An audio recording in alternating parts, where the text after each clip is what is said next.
start slowing. I'm learning to sit with not knowing.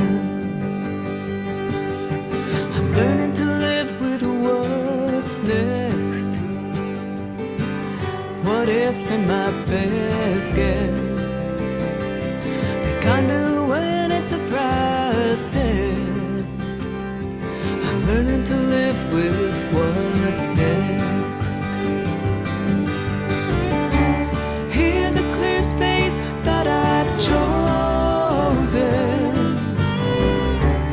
where the denseness of this world opens, where there's something holding steady and true, regardless of me or you. I'm learning to live with the high stakes, befriending my mistakes. I lay my hand where my heart aches. I'm learning to live with high stakes. Here's a clear space that I've chosen,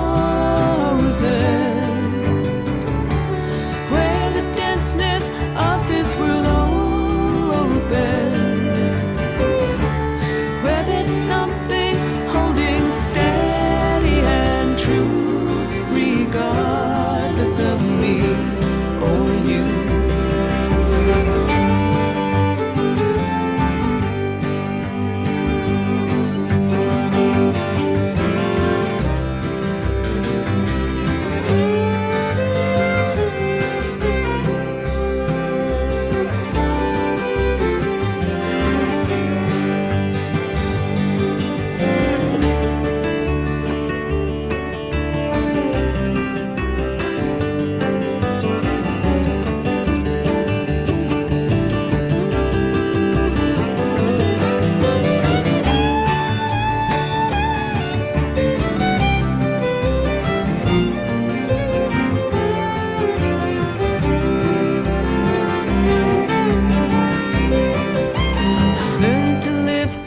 Takes time, the ribbon across some finish line.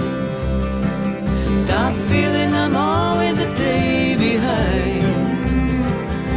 I'm learning to live with what takes time.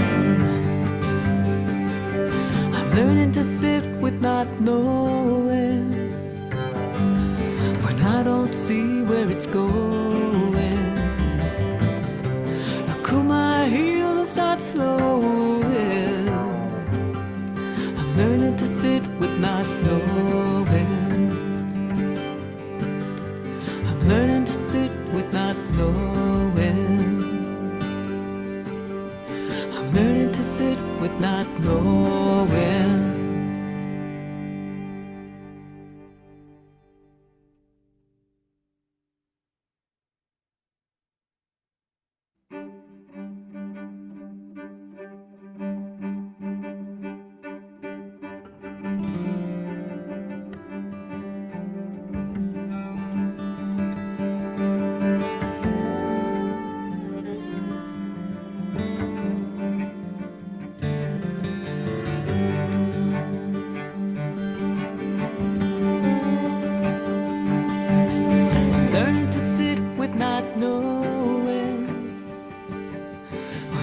See where it's going.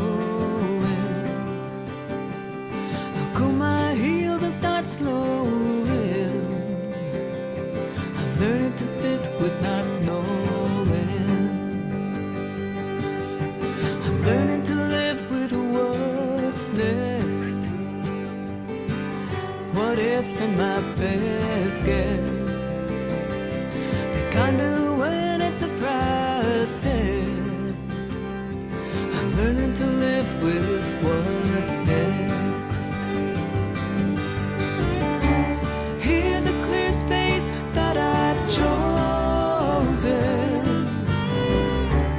where the denseness of this world opens,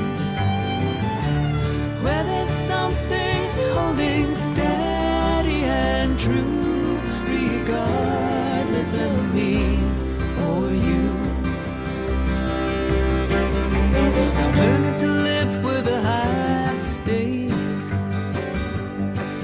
befriending my mistakes. Lay my hand where my heart aches. I'm learning to live with high stakes.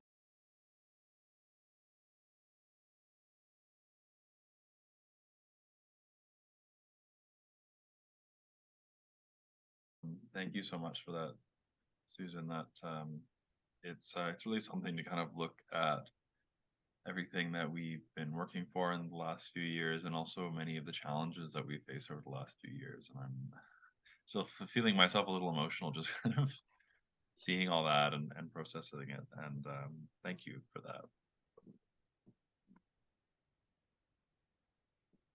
All right, so Janet, I think you had something that you were going to put up.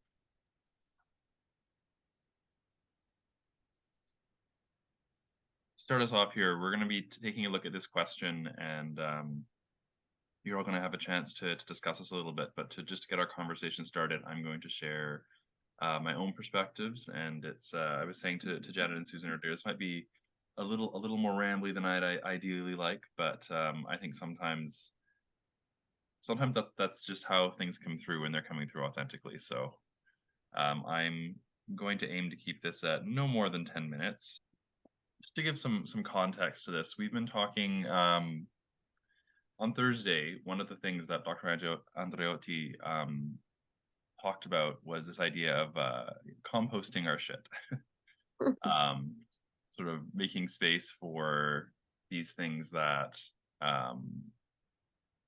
acknowledging the things that aren't working, acknowledging the things sort of each as individuals, but also communally that isn't working, that has been causing damage, and composting that to try to make space for something new to grow. And with this gathering this year, we decided to title it "Harvesting Hope in a Time of Drought," because we are hoping to guide our region towards how we can continue planting seeds of hope, planting seeds of change in the work that we do to try to build something hopefully better. So for this part of the gathering, we wanted to talk a little bit about how that planting is going, how that sowing of seeds is going. So in other words, how our work in Kairos is going. So I'm going to share a little bit of what I've seen from my perspective, and keeping in mind that I have, a limited perspective. I've only been around in Kairos really for a couple of years now. And I started stepping into this role as a regional rep near the beginning of this year, as our past regional rep, Jeanette, was stepping back, and she sort of started connecting me with more and more people in our network. And then I had the absolute privilege to do a little bit of traveling this summer and to meet with some of you. There are still many of you that I'm hoping that I'll still be able to meet at some point in the future, but so far I was able to visit people in Terrace, in Kamloops, in Salmon Arm, Vernon, and Nelson. And let me just say that you are an amazing bunch.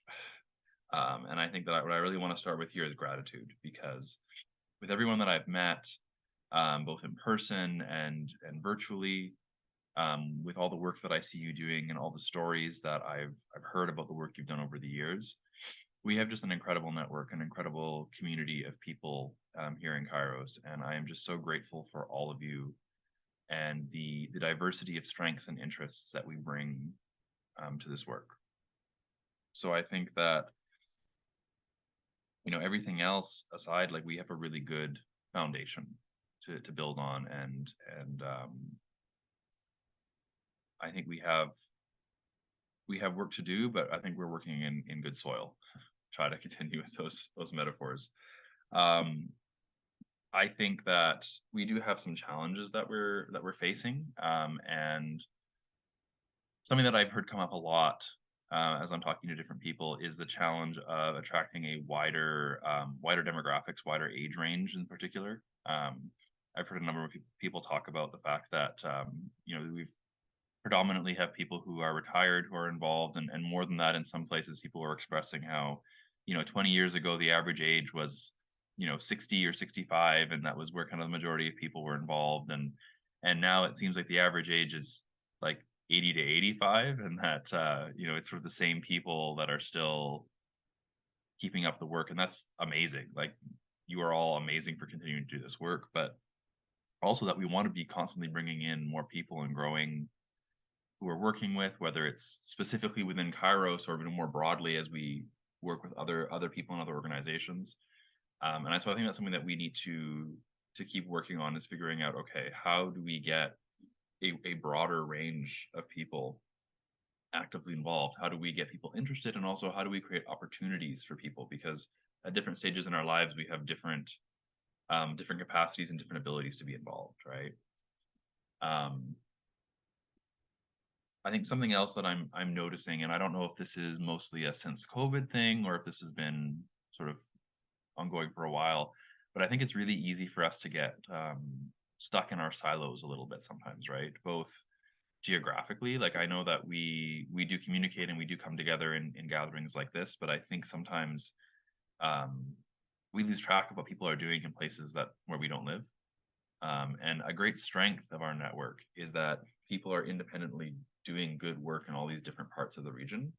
But something I would really love to see is being able to do more holding up of each other's work, more supporting of each other's work, so that we can all always know that we are working together. And that I think that goes both like geographically, but also in terms of the kinds of things that we're doing, the kinds of things that the kinds of issues we're working on. Because KAIROS has such a broad range of things that we do, and they're all connected. Um, but we have these focuses on ecological justice, on Indigenous rights, gender justice, migrant justice, prophetic witness. So, and I think sometimes a good thing about that is people can take what they are most passionate about and most able to have an impact on and really focus on that. But I think sometimes too, we get really locked into only focusing on that one thing. And I'd love to find more ways for us to build those connections and see how all of these different issues we're working on are interconnected, and again, be able to support each other across the region. So I think that's another both challenge and opportunity that we have in the region. And I think that thinking to some of the things that Dr. Andreotti talked about on Thursday, I think to sort of tackle the crises that we're facing now in the world, it can't just be, okay, we're going to find the next solution. We're going to do this thing, and it's going to fix everything. A lot of it is going to be about building relationships and working together, and being able to do that so that we can move forward, even though we don't know exactly where we're going. I think there can be a temptation in this work sometimes to want answers for everything, and I think the reality is that we're often working in uncertainty, and that we need to be able to be comfortable in that, and to be able to keep finding different ways to change the world and to make it better, even when we don't necessarily know what the best thing to do is, and we don't know exactly what the outcome is going to be, and we're kind of all just working on one piece of a larger picture that we're never going to be able to fully see on our own. And so I think that some of the value in trying to build stronger connections, stronger communication, stronger togetherness is in being able to see kind of a bigger picture together than we can see on our own.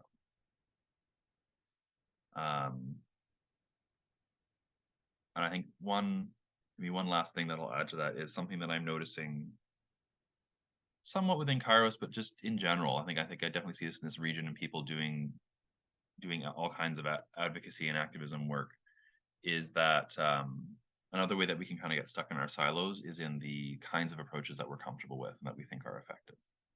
I think often people are really into writing letters, or they're really into meeting with MPs, or they're really into doing blockades, or they're really into doing prayer circles, or they're really into educational outreach. And there's all these different things that we do. And I think that's really good. But I think sometimes it's easy to start thinking that like there's only one thing or one small group of things that are like valid ways to work. And I think when we're working in a region as diverse as this and with as many different people, and on problems and crises that are as all encompassing and diverse as they are, that we need to find ways to work with people who are coming at it from different ways, right? And to not kind of fall into that trap of, oh, those people are too radical, we don't work with them, or those people aren't radical enough, we don't work with them. Um, I think that's an easy temptation to fall into, just like not just within Kairos, but just in general. I see it everywhere. And I think that's something that I'm constantly trying to watch out for within myself. And it's something that I think, if we want to really ground this work in relationship building and connection and community, that, we need to be opening to work together however we can, and accepting that there are going to be differences between our approaches, between our outlooks, between, we have many different denominations that come together here, and being able to both acknowledge and accept and as much as possible celebrate those differences and use them to our advantage and work together. So I think I will leave that there. So just a few kind of rambling thoughts to get us started in thinking about the different ways that how our work is going in the region, how we can try to move forward.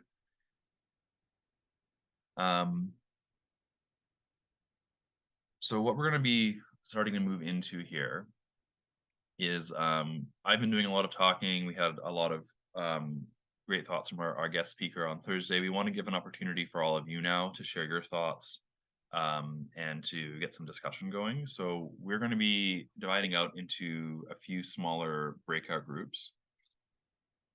And Janet, could you pull that slide back up actually with a question? Thank you. Okay, so what I've been trying to grapple with for the last 10 minutes, and what we're going to give you a chance to grapple with a little bit here, is this question: is that so?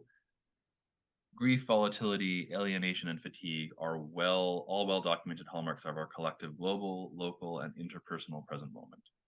Our separation from the web of life and embrace of capitalism, growth, extractive economies, and consumerism, all characteristics of modernity, have come at a high price to our planet, our societies, and our own well-being. So this is the situation that we find ourselves in, right? This is the challenges, the crises that we're facing. So the question that we want you to grapple with here is: how is the climate and nature crisis and its interconnections with modernity, and we can think of the interconnections with Indigenous rights, with migrant rights, with gender justice, how is this impacting your own well-being and your pursuit of justice? What do you think are our personal and collective responsibilities as we live into the reality of the crumbling of modernity?